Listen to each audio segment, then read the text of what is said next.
Pois é, um shutdown também complicaria ainda mais o trabalho do Federal Reserve na definição da política monetária. Isso porque a divulgação de dados econômicos cruciais e muito relevantes para os próximos passos do Fed seria adiada. Se o Congresso não chegar a um acordo sobre gastos até o próximo dia 30 de setembro, alguns dados econômicos, inclusive o payroll de setembro, o índice de preços ao consumidor também, eles poderiam não ser divulgados. E aí o Fed teria que contar com dados privados, caso isso não aconteça. Mas não descarta a possibilidade de aumentar as taxas de juros dependendo das condições econômicas. Então isso acaba afetando também, um shutdown, a falta do dinheiro para pagar, servidores, a falta de dinheiro para continuar, pagando os serviços públicos lá nos Estados Unidos. Isso impactaria também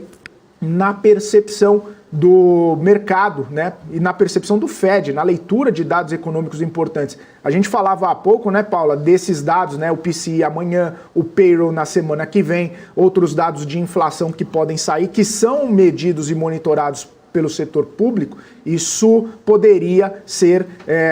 postergado, Não vou falar que eles não seriam divulgados, mas essa leitura, essa aferição poderia ser postergada. Claro que a reunião do Federal Reserve só vai acontecer lá no dia 31 de outubro e 1º de novembro, mas, com esses dados postergados, o mercado perderia um pouco de toda perderia um pouco, dessa percepção, E aí não teria como fazer as projeções, inclusive dos próximos passos da política monetária. Inclusive, é uma questão bastante importante que está muito no radar, Nessa semana a gente já falou que poderia haver ali,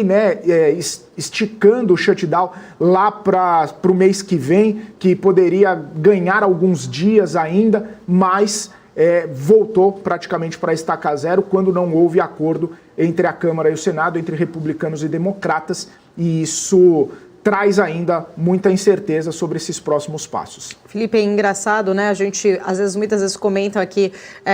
no Brasil uma situação que acontece também nos Estados Unidos, essa pressão ali, a Câmara Republicana, A gente não pode descartar aqui também o quanto isso afeta também a imagem do presidente Joe Biden, que tem aí uma eleição no ano que vem, Existe, sim, toda uma pressão, inclusive política, diante deste cenário aí que se desenha, E o shutdown já aconteceu em outras vezes, como a gente já falou aqui, 21 vezes pelo menos lá nos Estados Unidos. Além de toda essa questão que você traz ali, que pode acabar impactando o Fed, Vale reforçar aqui que essa paralisação, ela prejudica como um todo, servidores, suspende atividades ali do governo, além de agitar toda essa política americana, esse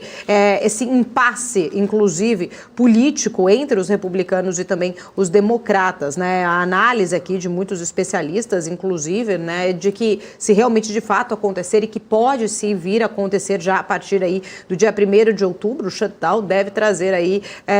um desafio ainda muito grande para o governo de Joe Biden. Lembrando, que o shutdown ele acontece quando o Congresso não consegue ali aprovar ou chegar a um acordo para aprovar algum tipo de legislação de financiamento de projetos que acaba sendo ali, que iria para a sanção do presidente. Os parlamentares deveriam aprovar pelo menos 12 projetos de lei sobre gastos públicos para financiar, então, aí, agências do governo, mas este é um processo que tem muita negociação, e que, pelo jeito, ainda não aconteceu, de fato, ali entre os republicanos e os democratas. Frequentemente, essa aprovação